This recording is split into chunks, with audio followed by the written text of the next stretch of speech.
Hey, everybody, welcome back to Pro AV today. We're on the heels of a fantastic CEDIA show. And if nothing else, it really showed us as a community that the residential market is back and more powerful, really, than it's ever been.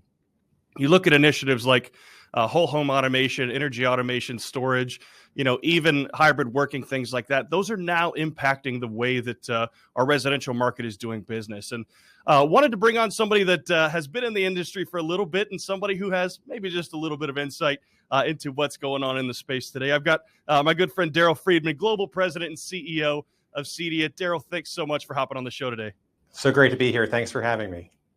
Daryl, when I think of residential, as an AV purist, at times it's easy to kind of shy away from that market, right? Because traditionally it's been assumed to be a little bit more consumer facing. It's been a little bit more commercial and not necessarily the B2B side. But as AV and as the industry has evolved specifically, you look at some of these residential installations, that's a legitimate enterprise market these days, especially coming out of a post-pandemic world.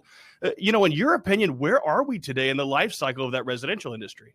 Well, in some ways, we're at the very beginning because this industry is about to explode even further. But in some ways, the past few years have really told homeowners and architects and builders and everyone in our space the value and the potential of their homes. So we've really seen an incredible growth. But I think that growth is really at its infancy. In some ways, it's going to be even stronger in the coming years. Well, and what's exciting the most, I think, is really finding that bridge between the technology and what I'll call the traditional residential hardware, right? Like you look at doors and locks and thermostats, things that used to be not necessarily dumb tools, but now they're being integrated into whole home automation systems and location-based awareness tools and energy automation tools. As we continue to build that bridge between the technology and the kind of that OG hardware side, what are some of those places that you're seeing that technology meshing really, really well? Well, it's amazing how much awareness has been built over the past few years in terms of this whole house automation. I think if you would ask somebody just a few years ago if they had a smart home, and they might say, yeah, I have a thermostat or a lock, and that would be it. But today, consumers and everyone in the business is really understanding that all of these things can be so beautifully integrated where you don't have to think about your house and your house really understands your needs. And so some of the really exciting segments I think we're going to be seeing are wellness, lighting and shading. Those are really growth opportunities for this industry. Well, and what's cool too about those growth opportunities, especially as we look on the enterprise kind of installation and AV side, is that home automation even 5-10 years ago was, for most people, let's stick an Alexa device in our house, right? There were obviously those large scale home theaters and people who had the original smart homes. But the reality is these days we're seeing more and more people realize how easy it can be. And obviously it scales down all the way to what we'll call that voice assistant technology and all the way up to legitimate whole home automation. But, I mentioned a little bit earlier, kind of that hardcore traditional AV community being a little bit reluctant to look at the residential space as a viable market. In your opinion, why is that, and how has that conversation changed over the last few years? Well, I think you can look at the evolution of CEDIA itself. I mean, we are the smart home industry, but really it started over 30 years ago with the people who were putting in AV equipment into people's homes. So it's always been about residential for us. And I think in those times it was, as you say, it was an AV industry. And then as CEDIA evolved and the technology evolved, and the homeowners' expectations evolved, you're seeing now an embrace of all sorts of technologies in the home. And I think the pandemic really just, because we were so locked in those abodes for so many years, it really just opened up people's eyes. And our CEDIA integrators did a great service for making those homes available, not just for a comfortable place or a place where you can watch movies, but a place you can have your children educated, a place you can continue to have meetings at work, and really just evolve with CEDIA over time to become what is really an industry that's very, very robust and mature today, as we saw at the CEDIA Expo this week. Absolutely. And kind of sticking on that what I'll call the original residential market, right? A little bit more of the kind of old school hardware.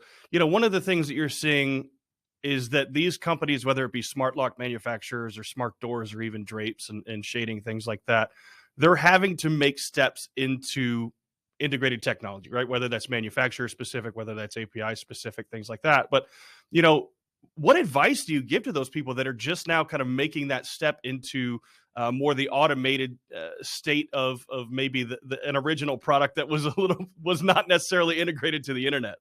Well, I would tell them to listen to the consumer, listen to the homeowner, and as well as the architects and designers. They will be demanding this. They will be demanding integrated technologies. It won't be enough to plug in a speaker and say that's going to be satisfactory to the homeowner. So I would tell them to be part of this. There's numerous control systems out there that work with numerous technologies.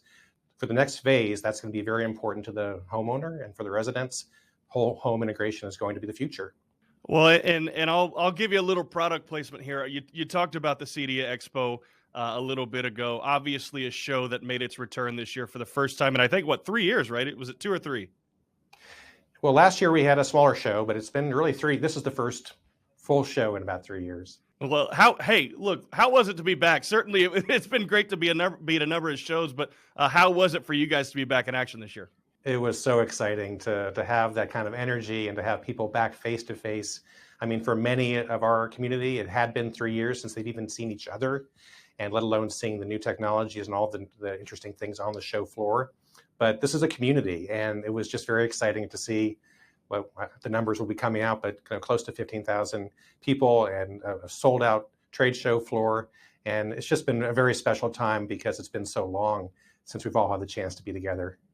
Well, let's talk about it from a CEDIA as an organization standpoint, right? When you it's easy to think of the CEDIA Expo as what we'll call the manifestation of the organization, but CEDIA does so much more behind the scenes than just put the expo together. You look across AV as a whole, right? Organizations like Avixa, AIMS, NAB, guys like that do so much for the community throughout the year. But talk about the importance of CEDIA throughout the year and being part of that community throughout the year, not just specifically at the expo.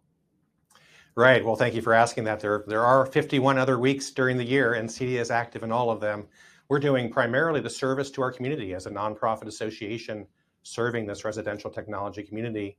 Our focus, really, our pillars are advocacy, connection, and education. And advocacy is really telling that story, really championing this industry to adjacent trades, homeowners, as well as government bodies who are trying often to put regulations in that they don't realize could be harmful for our industry. And then connection is like we had this week, bring people together online as well. And we have members in 70 countries around the world. We do our best to connect them all to learn from each other. And finally, education, which is key for us. We want to make sure this is a skilled industry. We have the only globally recognized certification in this industry. We want to continue to skill people's knowledge so they can be effective and be efficient in people's homes. So really the work is going on, and we have a great staff and a great board really guiding us. And I think CEDIA is really on track to be in a great new phase. Well, and you talk about the great work that CEDIA does the other 51 weeks of the year. A lot of that has to do with obviously research, but also end user engagement, right? One of the things that I love the work that you guys do is give some of that information to manufacturers and integrators about what the end user is looking for, right? Because at the end of the day, the integrator probably hears a lot more of that than the actual hardware manufacturer does. But the work that you guys are doing to engage those end users is incredibly helpful.